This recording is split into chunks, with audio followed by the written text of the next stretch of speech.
యెషయా గ్రంథము 54వ అధ్యాయం 17వ వచనం. నీకు విరోధముగా రూపింపబడిన ఏ ఆయుధమును వర్ధిల్లదు. హల్లెలూయా, హల్లెలూయా. ఈ వాక్యముతో పరిశుద్ధాత్మ దేవుడు మనతో మాట్లాడను గాక. ఆమేన్. దీనికి సాతానుడు ఉపయోగించే ఆయుధములను వర్ధిల్లకుండా మనం ఆపు చేయగలం, వర్ధిల్లకుండా వాటిని నాశనము చేయగలం. మరి వాటిని నాశనము చేయాలంటే ఏమి చేయాలనంటే కీర్తనల గ్రంథము 109వ అధ్యాయం 4వ వచనంలో ఆయన మాట్లాడుతూ ఉన్నారు. 109వ అధ్యాయం చదువుతాను. చూపిన ప్రేమకు ప్రతిగా వారు నా మీద పగబట్టి ఉన్నారు. అయితే నేను మానక ప్రార్థన చేయించి ఉన్నాను. హల్లెలూయా. దావీదు అంటూ ఉన్నారు, నా మీదకి వచ్చే ఆయుధాలు వర్ధిల్లకుండా, ఆ ఆయుధాలు నా ఆత్మీయ జీవితంలోకి రాకుండా, ఆ ఆయుధాలు ఆత్మీయ జీవితంలో పడకుండా నేనేమి చేస్తానో తెలుసా? నేను మానక ప్రార్థన చేయదును. ఎప్పుడు చేస్తారయ్యా అని అంటే ఆయన మొట్టమొదటి దావీదు కీర్తనలు అంటూ ఉన్నారు. ఏమిటంటే యెహోవా ధర్మశాస్త్రం అనుదినము ధ్యానిస్తూ ఉన్నా. నేను ధ్యానిస్తూ ఏమి చేస్తూ ఉంటానంటే నేను మానక ప్రార్థన చేస్తూ ఉంటా. ఈరోజు మనకు తెలుసు అనేక రకమైన ఆయుధాలు మన జీవితంలో వస్తూ ఉన్నాయి. అనేక రకమైన ఆర్థిక ఇబ్బందులు, అనేక రకములుగా అనారోగ్యములు, అనేక రకములుగా శాంతి సమాధానం లేకుండా, అనేక రకములుగా శ్రమలు, కష్టాలు, కన్నీరు, వేదనలు, బాధలు వస్తూ ఉన్నాయి. సాతానుడు ఉపయోగిస్తూ ఉన్నా. వాటిలోనే మనం బ్రతుకుతూ ఉన్నాం, వాటిలోనే జీవిస్తూ ఉన్నాం, ఆ కన్నీటితోనే జీవిస్తూ ఉన్నాం, ఆ బాధతోనే జీవిస్తూ ఉన్నాం. అలాంటి వారి కోసం దేవాది దేవుడు ఈ రాత్రికాల సమయంలో మాట్లాడుతూ ఉన్నాడు. మానక ప్రార్థన చేయాలి. హల్లెలూయా, హల్లెలూయా. నీకు ఏ సమస్య వచ్చినా, ఏ బాధ వచ్చినా, ఏ కన్నీరు వచ్చినా సరే ఏమి చేయాలి తెలుసా? మానక ప్రార్థన చేయాలి. ఈరోజు మనము 2 రోజులు చేస్తూ ఉన్నాం, వారం రోజులు చేస్తూ ఉన్నాం. ఉపవాస ప్రార్థన అని చెప్పి, లింట్ అని చెప్పి 40 దినాలు ప్రార్థన చేస్తూ ఉన్నాం. తర్వాత ప్రార్థన ఏమైపోతూ ఉంది. కానీ దావీదు గారు అంటూ ఉన్నారు, నేను ప్రార్థన చేస్తూ ఉంటాను. ఎందుకయ్యానంటే సాతానుడు మానక వాడు ఆయుధాలు వేస్తూ ఉంటాడు. సాతానుడు మానక వాడు ఆయుధములు వర్ధిల్లింపజేస్తూ ఉంటాడు. వాటిని నాశనము చేయాలంటే, వాటిని ఎదుర్కోవాలంటే మన దగ్గర ఉన్న ఆయుధాన్ని మనం ఉపయోగించాలి. హల్లెలూయా. రెండవదిగా చూద్దాం, రోమాపత్రిక 12వ అధ్యాయం 12వ వచనం. రోమాపత్రిక నిరీక్షణ గలవారై సంతోషించుచు శ్రమయందు ఓర్పు గలవారై ప్రార్థన యందు పట్టుదల కలిగి ఉండండి. హల్లెలూయా. రెండవది ఏమిటనంటే నువ్వు మానక పట్టుదల కలిగి ఉండి ప్రార్థన చేయాలి. హల్లెలూయా. మొట్టమొదటిది ఏమిటనంటే ఆయుధము వర్ధిల్లకుండా ఉండాలనంటే ఏమి చేయాలి అంటే విశ్వాసముతో కూడిన ప్రార్థన చేయాలి. రెండవదిగా రోమాపత్రికలో అపోస్తలుడైన పౌలు గారు మాట్లాడుతూ ఉన్నారు, నువ్వేమి చేయాలి అనంటే పట్టుదల కలిగి ప్రార్థన చేయాలి. పట్టుదల కలిగి ప్రార్థన చేసేటప్పుడు ఏమి ఉండాలి అనంటే నిరీక్షణ గలవారై సంతోషించుచు శ్రమయందు ఓర్పు గలవారై ప్రార్థన యందు పట్టుదల కలిగి ఉండండి. పట్టుదల అనేది దానికన్నా ముందు నువ్వేమి చేయాలి తెలుసా? నువ్వు నిరీక్షించాలి. నేను ప్రార్థన చేస్తూ ఉన్నాను కాబట్టి నా నిరీక్షణ అంతా అది జరిగిపోతూ ఉంది, నా నిరీక్షణ అంతా ఆ సమస్య వెళ్ళిపోతూ ఉంది, ఆ నిరీక్షణ అంతా దేవాది దేవుడు నాకు సహాయము చేస్తూ ఉంటాడని నువ్వు నిరీక్షణ కలిగి ఉండాలి. రెండవది ఈయనంటూ ఉన్నారు, ఓర్పు కలిగి ఉండాలి. హల్లెలూయా. ఓర్పు కలిగి ఉండాలి. 2 రోజులు 3 రోజులు ప్రార్థన చేసి ఓర్పును కోల్పోవడము కాదు, సహనమును కోల్పోవడము కాదు. ఏమి చేయాలో తెలుసా? నువ్వు నిరీక్షణ కలిగి ఆ సమస్యను దేవాది దేవుడు తీరుస్తాడని నువ్వు నిరీక్షణ కలిగి ఓర్పు కలిగి అప్పుడు నువ్వు పట్టుదలతో ప్రార్థన చేయాలి. హల్లెలూయా. పట్టుదలతో ప్రార్థన చేయాలి. ఈ శారీరక సంబంధించిన విషయాల్లో పట్టుదల మనం కలిగి ఉంటూ ఉన్నాం. ఈరోజు శరీరక సంబంధించిన విషయాలలో ఎవరైనా నేను తిడుతూ ఉంటే, ఎవరైనా నేను ఏదో హాని చేస్తూ ఉంటే, నువ్వేమి చేస్తున్నావు అంటే ఏదో విధముగా మనం వాడికి కీడి చేయాలని పట్టుదల కలిగి ఉన్నాం. అంటే శారీరక సంబంధించిన విషయాల్లో పట్టుదల కలిగి ఉన్నాము, కానీ ఆత్మ సంబంధమైన విషయంలో పట్టుదల కలిగి ఉండడం లేదు. పట్టుదల కలిగి ప్రార్థన చేయడం లేదు. ఈయనంటూ ఉన్నారు, ఇదిగో నీ దగ్గరికి వచ్చి ఆయుధము వర్ధిల్లకుండా అది నాశనం అయిపోవాలంటే రెండవదిగా ఓర్పు కలిగి నిరీక్షణ కలిగి నువ్వు పట్టుదల కలిగి ప్రార్థన చేయాలి. ఈరోజు పట్టుదల ఉందా తల్లి మనకి? ఈరోజు నీ భర్త మారాలని నీకు పట్టుదల ఉందా? నీ పిల్లలు మారాలని నీకు పట్టుదల ఉందా? నా ఆత్మీయ జీవితంలో ఇంకా ఎదగాలని నీకు పట్టుదల ఉందా? పరిశుద్ధాత్మ దేవుని పొందుకోవాలని నీకు పట్టుదల ఉందా తల్లి? ఆత్మ సంబంధం విషయంలో పట్టుదల ఉండడం లేదు మనకి. ఈయనంటూ ఉన్నారు, ఆయుధము వర్ధిల్లకుండా ఉండాలంటే రెండవదిగా పట్టుదల కలిగి ప్రార్థన చేయాలి. ఎవరు చేశారయ్యా పట్టుదల కలిగి ఉండాలంటే? దానియేలు గ్రంథము 6వ అధ్యాయము 10వ వచనం ఒకసారి చదవండి తల్లి. ఇట్టి శాసనము సంతకము చేయబడనని దానియేలు తెలుసుకొనినను అతడు తన ఇంటికి వెళ్ళి యథాప్రకారముగా అనుదినము ముమ్మారు మోకాలుని తన ఇంటి పై గదిని కిటికీలను యెరూషలేము తట్టు తెరబడి ఉండగా తన దేవునికి ప్రార్థన చేయించు ఆయనను స్తుతించెను. ఎవరయ్యా దానియేలు అంటే? యవనస్తుడు. ఎవరయ్యా దానియేలు అంటే? ఇశ్రాయేలు దేశంలో లేడు ఆయన, బబులోను దేశంలో ఉన్నాడు, అన్యుల దేశంలో ఉన్నాడు. ఒక సమస్య వచ్చింది, ఒక ఆయుధం వచ్చి రాజు మాట్లాడుతూ ఉన్నాడు, ఈ బొమ్మకు తప్ప, ఈ విగ్రహానికి తప్ప ఎవ్వరికి మీరు ప్రార్థన చేయకూడదు. చేస్తే ఏమి చేస్తారయ్యా అనంటే ఆకలి కొని ఉన్న ఆ సింహపు బోనులో వేసేస్తారు. కానీ ఈ యొక్క దానియేలు ఏమి చేశారంటే యథాప్రకారము, హల్లెలూయా హల్లెలూయా, మానక అంటే యథాప్రకారము యెరూషలేము తట్టు చేతులెత్తి ఆ కిటికీ తలుపులు తీసి ముమ్మారు ప్రార్థన చేయడం మొదలు పెట్టాడు. విశ్వాసముతో ప్రార్థన చేస్తూ ఉన్నాడు, నిరీక్షణతో ప్రార్థన చేస్తూ ఉన్నాడు, ఓర్పు కలిగి ప్రార్థన చేస్తూ ఉన్నాడు, పట్టుదల కలిగి ప్రార్థన చేస్తూ ఉన్నాడు. ప్రార్థన చేయడమే కాదు, కీర్తనలతో ఆయనను స్తుతిస్తూ ఉన్నాడు. అక్కడ ప్రార్థన చేయడమే కాదు, దానియేలు చేసిన రెండవది ఏంటో తెలుసా? నిరీక్షణ కలిగి ఏమి చేస్తున్నాడు తెలుసా? నా యొక్క దేవాది దేవుడు సింహము బోనుల నుండి, ఆ సింహము నుండి రక్షిస్తానని చెప్పి పాటలు పాడుతూ ఉన్నాడట. ఈరోజు ఎటువంటి నిరీక్షణను కలిగి ఉంటూ ఉన్నావు? ఎటువంటి ఓర్పును కలిగి ఉంటూ ఉన్నావు? ఎటువంటి పట్టుదలను కలిగి ఉంటూ ఉన్నావు? ఎదురుగుండా ఏమి ఉందో తెలుసా? మరణము ఉన్నది. ఎదురుగుండా ఏమి ఉన్నది తెలుసా? సింహాలు బోను ఉన్నది. కానీ దానియేలు యథాప్రకారము పట్టుదల కలిగి ప్రార్థన చేస్తూ ఉన్నా. ఈరోజు అనేక సమస్యలు నీ ఇంటి చుట్టుముడుతూ ఉన్నాయి, అనేక వేదనలు చుట్టుముడుతూ ఉన్నాయి. ఆ సమస్యలతో నువ్వు కన్నీరు కాలుస్తూ ఉన్నావు, ఆ వేదనలో కొట్టుమిట్లాడుతూ ఉన్నావు, శాంతి సమాధానం లేకుండా నువ్వు గడుపుతూ ఉన్నావు. కానీ పట్టుదల కలిగి ప్రార్థన చేయగలుగుతూ ఉన్నావా? పట్టుదల కలిగి ఉండి ఆయనను స్తుతించగలుగుతూ ఉన్నావా? పట్టుదల కలిగి నిరీక్షణ కలిగి ఓర్పును కలిగి రెండు చేతులు పైకెత్తి పట్టుదలతో నువ్వు ప్రార్థన చేయగలుగుతూ ఉన్నావా? ఒక యవనస్తుడు ప్రార్థన చేస్తూ ఉన్నా, ఆయుధము వచ్చిందే, మన ఎదుర్కొంటా ఉందని చెప్పి కన్నీరు కారుస్తూ ఆ యొక్క ఆయుధాన్ని ఎదుర్కొన్నట్టు లేఖనము శ్రమిస్తూ ఉంది. హల్లెలూయా. ఈరోజు ఏం చేస్తూ ఉన్నా? ఆయుధాలు వచ్చాయి, శ్రమలు వచ్చాయి, అనారోగ్యాలు వచ్చాయి, కూర్చొని ఏడుస్తూ ఉన్నా.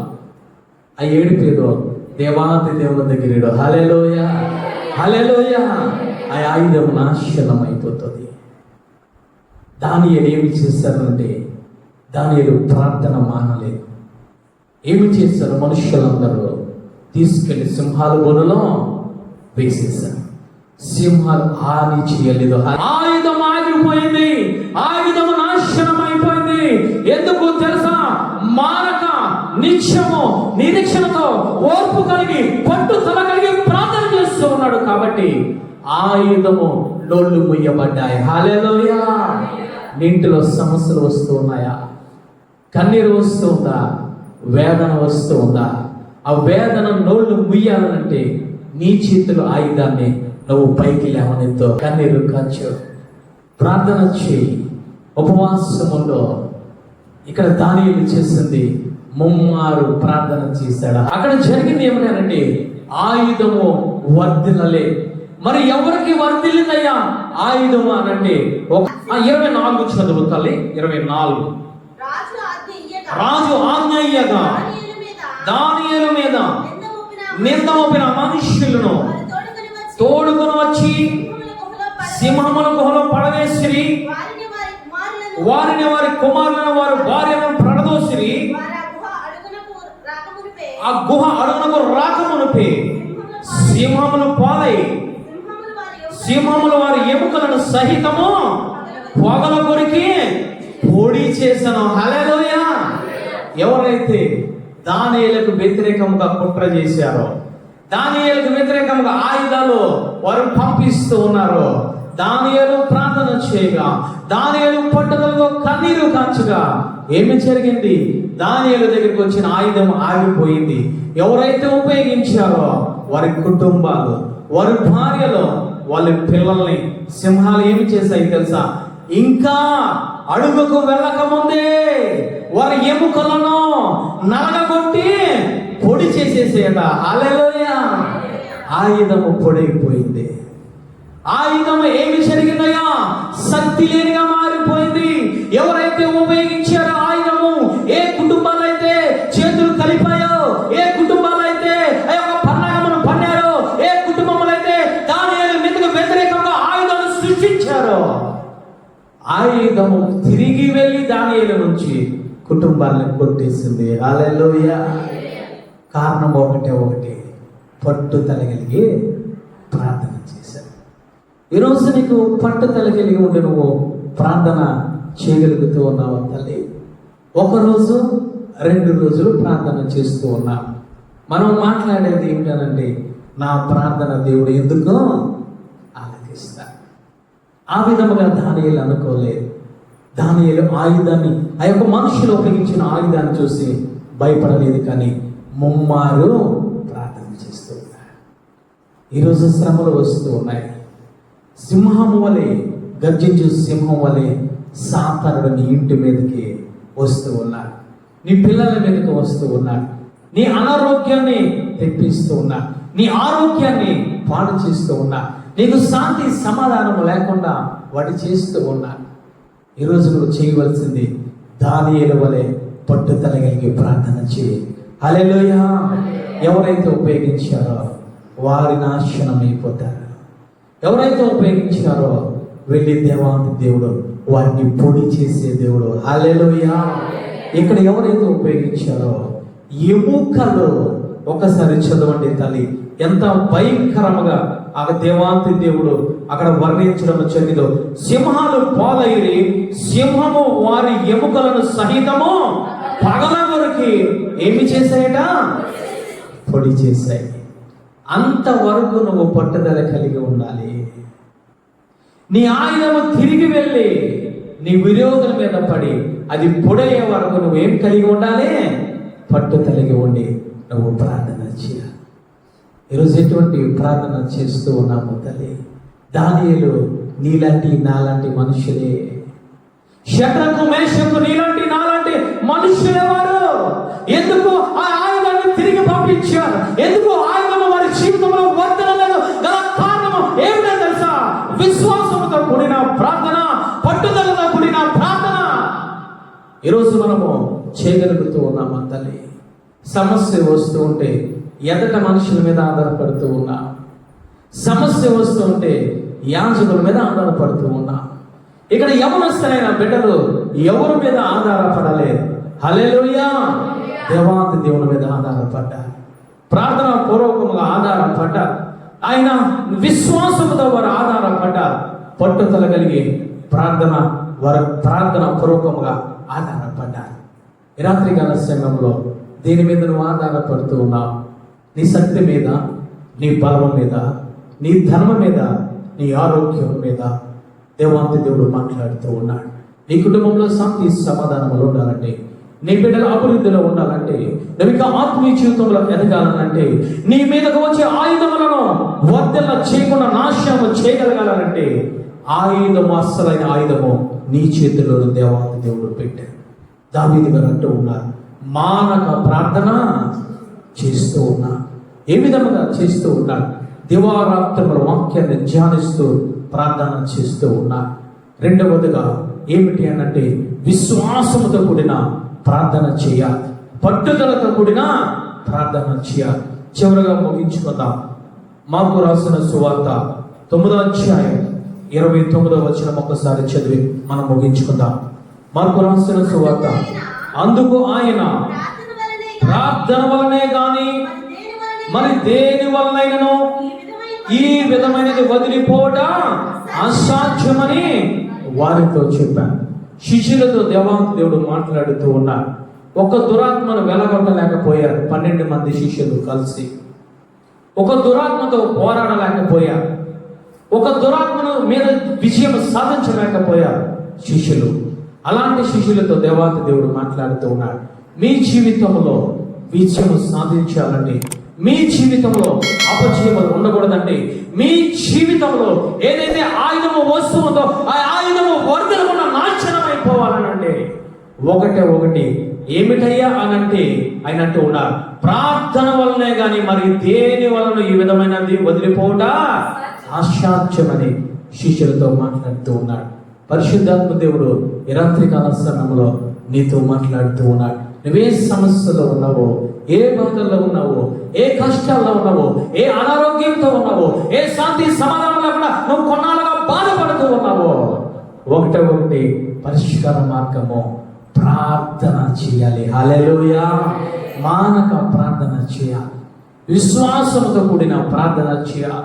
నీ స్వబుద్ధిని ఆధారము చేసుకొనక పూర్తి అధికారము ఆయనకు అప్పగించి విశ్వాసంతో నువ్వు ప్రార్థన చేయాలి. ఈరోజు మనము చేస్తూ ఉన్నాము తల్లి. హెబ్రీ పత్రిక 11వ అధ్యాయం ఒకసారి చూద్దాం. హెబ్రీ పత్రిక 11వ అధ్యాయం 6వ వచనము చదవండి తల్లి. హెబ్రీ పత్రిక, విశ్వాసము లేకుండా దేవునికి ఇష్టడుగా ఉండడం అసాధ్యము. దేవుని యొద్దకు వచ్చేవాడు ఆయన ఉన్నాడనియో తను వెదుకువానికి ఫలము దయచేయుడనియో మీరు నమ్మాలి. హల్లెలూయా. ఈరోజు విశ్వాసం సన్నగిల్లిపోతూ ఉంది. నువ్వు విశ్వాసం ఉంటేనే నువ్వు రక్షింపబడ్డావు. హల్లెలూయా. నువ్వు విశ్వాసం ఉంటే నువ్వు రక్షింపబడ్డావు. విశ్వాసం అనగా ఆయనను నమ్మడము, ఆయన యందు విశ్వసించడము. నీ స్వబుద్ధిని ఆధారం చేసుకోకూడదు. నీ అధికారము నువ్వు ఆయన మీద నువ్వు పెట్టాలి. అది విశ్వాసము. ఈయన మాట్లాడుతూ ఉన్నాడు. ఇది ఏమిటి అంటే, విశ్వాసము దేవుని యందుకు వచ్చేవాడు ఆయన ఉన్నాడని, తను వెతుకు వారికి ఫలము దయచేస్తాడని నువ్వు నమ్మాలి. నువ్వు ప్రార్థన చేయాలి. నువ్వు విశ్వాసం లేకుండా నువ్వు ప్రార్థన చేస్తే, విశ్వాసం లేని మాటలు నువ్వు మాట్లాడితే ఆయన దగ్గర నుంచి నువ్వేమి ఫలము నువ్వు పొందుకోలేవు. ఏమి నువ్వు పొందుకోలేవు. విశ్వాసం అవిశ్వాసాన్ని కలిగి ఉన్నారో విశ్వాసంలోనికి రండి తల్లి. అవిశ్వాసమైన మాటలు మాట్లాడడం మానివేయండి. విశ్వాసముతో కూడిన ప్రార్థన చేయండి. నువ్వు నమ్మావు, విశ్వసించావు, ఆయన మీద నమ్మిక ఉంచావు, నువ్వు రక్షణ పొందావు. ఆ రక్షణతో కూడిన విశ్వాసం ఎక్కడ పెట్టావు? ఏమేదో మాట్లాడుతూ ఉన్నావు. మనం ఈయన మాట్లాడుతూ ఉన్నారు, ఆయన దగ్గరికి నువ్వు రావాలంటే నువ్వు ఆయన నందు విశ్వాసం ఉంచాలి. విశ్వాసం ఉంచాలి. ఏ విధముగా తెలుసా? నాకు ఫలము దయచేస్తాడని నువ్వు నమ్మాలి, విశ్వసించాలి. ఎటువంటి మనం ప్రార్థన చేస్తూ ఉన్నాం. చిన్న పిల్లలు, యవనస్తులు అలాంటి ఉన్నారు. మమ్మల్ని రక్షించడానికి సమర్థులు. హల్లెలూయా, హల్లెలూయా. విశ్వాసము కలిగి ఉన్నారు. విశ్వాసంతో కూడిన ప్రార్థన చేయండి. పట్టుదల కలిగి ప్రార్థన చేయండి తల్లి. అందుకే యెషయా గారు మాట్లాడుతూ ఉన్నాడు, నీకు రూపింపబడిన వ్యతిరేకంగా రూపింపబడిన ఆయుధము వర్ధిల్లకుండా ఉండాలంటే ఏమి చేయాలి? మానక ప్రార్థన చేయాలి, విశ్వాసంతో కూడిన ప్రార్థన చేయాలి, పట్టుదలతో కూడిన ప్రార్థన చేయాలి. అందరూ ప్రార్థన చేసుకుందాం. అందరూ ప్రార్థన చేసుకుందాము తల్లి.